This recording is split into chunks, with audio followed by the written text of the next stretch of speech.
ce matin, nous recevons Adèle, céramiste passionnée à la Neuville. Elle allie tradition et modernité dans son atelier Studio Mirette, formée à Fribourg. Elle crée des pièces originales sur mesure en collaboration avec des créateurs. Depuis 2015, elle s'inspire des créations antiques tout en adoptant une approche évolutive de son métier. Engagée dans la transmission de son savoir-faire, elle donne des cours et participe à la vie culturelle locale, notamment au sein de l'association Suisse Céramique. Grâce à son engagement, elle vit pleinement de sa passion pour la céramique. Elle est avec nous sur le plateau, on est très content de la recevoir. C'est Adèle Torres, merci d'être là. Hugo Lopez. Adèle, qu'est-ce qui vous a donné envie de vous lancer dans la céramique ? Est-ce que c'était une passion de longue date ou c'est venu comme ça ? Alors, en l'occurrence, j'ai été baignée dans une famille où finalement on pratiquait des hobbies liés au domaine des métiers d'art. Et c'est vrai que mes sœurs étaient en formation pour être artisans aussi. Donc, lorsque j'ai décidé de ne pas poursuivre la voie de l'université, j'ai entamé justement cette réflexion, voilà, quel métier d'art m'intéresserait. Et j'ai fait un stage et finalement ce stage a abouti sur la formation. Maintenant, vous avez formé votre studio, le studio Mirette. Mm-hmm. C'est quoi la vision derrière votre projet, ce projet ? Alors finalement, c'est la diversité. C'est un modèle que j'ai appris. Mon maître d'apprentissage avait déjà cette structure d'entreprise.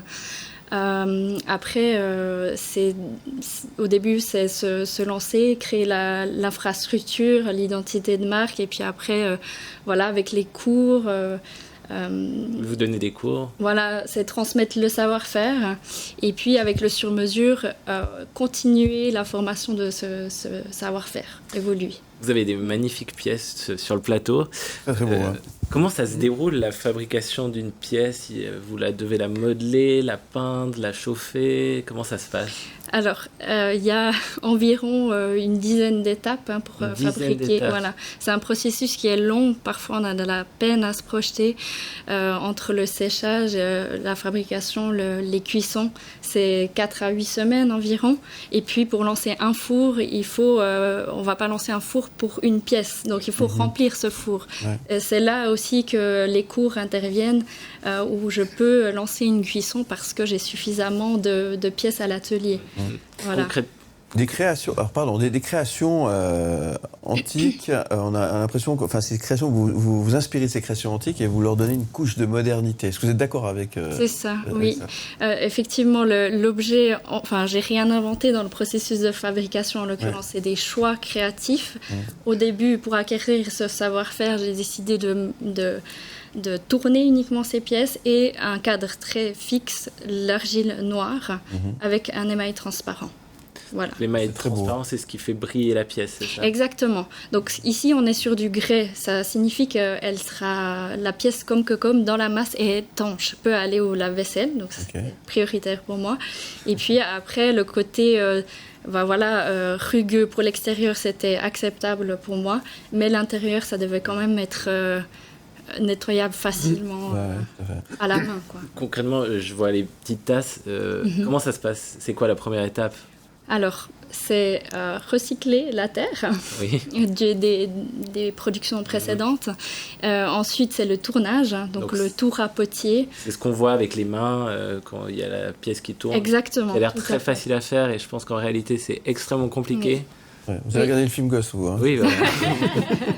Tout à fait. Et aussi les réseaux sociaux, en l'occurrence, tout est coupé, tout est accéléré, donc c'est assez trompeur, effectivement. C'est une histoire de mois, d'années d'apprentissage. Et puis, c'est quand vous devez en faire plusieurs mêmes pièces, pour pouvoir 6 de chaque, par exemple. Ça, c'est pas si simple. Vous devez être très précis, finalement, aussi. C'est ça. C'est la répétition. Recommencer. Effectivement. Après, reste qu'on a un jeu de 3 mm parce que la matière vitrifie, elle se déforme au long de la production dans le four. Donc, on maîtrise. Il faut toujours rester modeste. On ne maîtrise pas énormément de choses en céramique. Vos pièces, moi, je considère ça comme de l'art. Vous vous considérez comme artisane, je ne sais pas si on peut dire ça. Faire comprendre au public qu'une pièce comme celle-ci, une petite tasse, va coûter plus cher évidemment que celles qu'on trouve dans les grandes surfaces. Est-ce que c'est compliqué à faire comprendre ?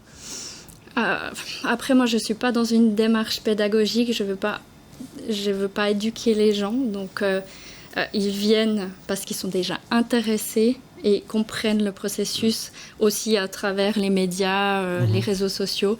Ils sont ouverts. Bien sûr, on peut, la personne qui a des revenus modestes va pouvoir acheter sa tasse favorite, mais va pas pouvoir avoir tout un service, tandis que quelqu'un d'autre, oui. Donc, j'essaie bien sûr de garder des prix qui sont abordables. On est sur 20 francs pour les tasses à espresso, mais voilà, reste que les 10 étapes doivent se faire et voilà. Vous devez gagner votre vie. C'est ça. En plus de fabriquer, vous donner des cours, c'est important pour vous de transmettre votre savoir, votre métier, votre passion. Tout à fait. À prime abord, c'était pas quelque chose. On ne m'a pas valorisé cet aspect de la céramique, les cours. Et finalement, transmettre, c'est vraiment le rapport humain, c'est quelque chose qui est très important. Il faut savoir que le céramiste, autrement, il est seul dans son atelier, sauf dans des ateliers collaboratifs. Mais c'est vrai que c'est important. Et puis, à chaque recherche qu'ils vont faire, je veux aussi apprendre quelque chose. Voilà, c'est important. C'est ce dialogue, en fait. Vous travaillez aussi avec des créateurs, des designers, vous faites des collaborations. C'est aussi vers là que vous voulez vous diriger ?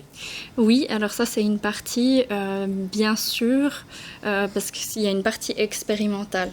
Et ça, c'est important. Par exemple, avec ce produit ici, c'est une personne qui produit de l'engrais. Et finalement, c'était l'idée de partir de cet engrais pour les plantes en intérieur et puis de voir comment la céramique pouvait apporter quelque chose au processus de l'entretien et de la santé de la plante. Donc, c'est complémentaire, en fait. Et concrètement, en Suisse, comment il se porte le métier de céramiste ? Est-ce que vous êtes beaucoup ? Est-ce que c'est un métier de niche ? On peut en vivre. Alors, on peut en vivre. Ouais. C'est vrai que là où j'ai appris, la personne en vivait, donc ça me montre une voie. Ouais. Après, il y a plein de manières de le faire. Il y a des céramistes artistes qui vont avoir la céramique comme moyen d'expression et qui vont ensuite se proposer dans les galeries, ce que je ne fais pas. Je suis donc artisane, on me mandate et je produis les pièces désirées, toujours avec une communication et comment on peut adapter le projet. Oui, après les collaborations, c'est justement cet enrichissement de garder le côté créatif, mais en discussion toujours. Est-ce qu'on peut retrouver vos pièces ? C'est uniquement, vous avez un site web qui s'appelle studiomirette.com. Là, on peut acheter en ligne. Est-ce que vous allez sur les marchés ? Est-ce qu'il y a des revendeurs ? Vous êtes dans des boutiques spécialisées ? Alors, boutique, oui, qui propose justement des produits de création. Donc, je ne peux pas me positionner par rapport à des produits qui ne seraient pas créés en Suisse. Il faut qu'il y ait un contexte à ce niveau-là. Après, il faut se promouvoir et ça, j'ai pas encore eu le temps de vraiment bien le faire. C'est un autre travail. Voilà, donc voilà, s'il y a des gens intéressés, je suis ouverte. Après, les marchés, je dirais, j'ai fait au niveau local des marchés artisanaux. C'est pas vers cette voie que je me dirige maintenant. C'est plutôt dans le design. Voilà. D'accord. Bravo pour ce que vous faites. C'est très très beau. C'est très bien. Vous avez une page Instagram qui est très chouette. Où vous mettez en scène, on voit vos produits. C'est studio-mirette sur Instagram. Vous avez une adresse pour votre studio. On peut vous contacter, je pense, pour prendre des cours. Donc, c'est à la route du Château 48 à la Neuville. Voilà. Et toutes les infos sur studiomirette.ch. Merci Adèle. .com, pardon. .com. Studiomirette.com. Non, c'est important, c'est important. Aime le média,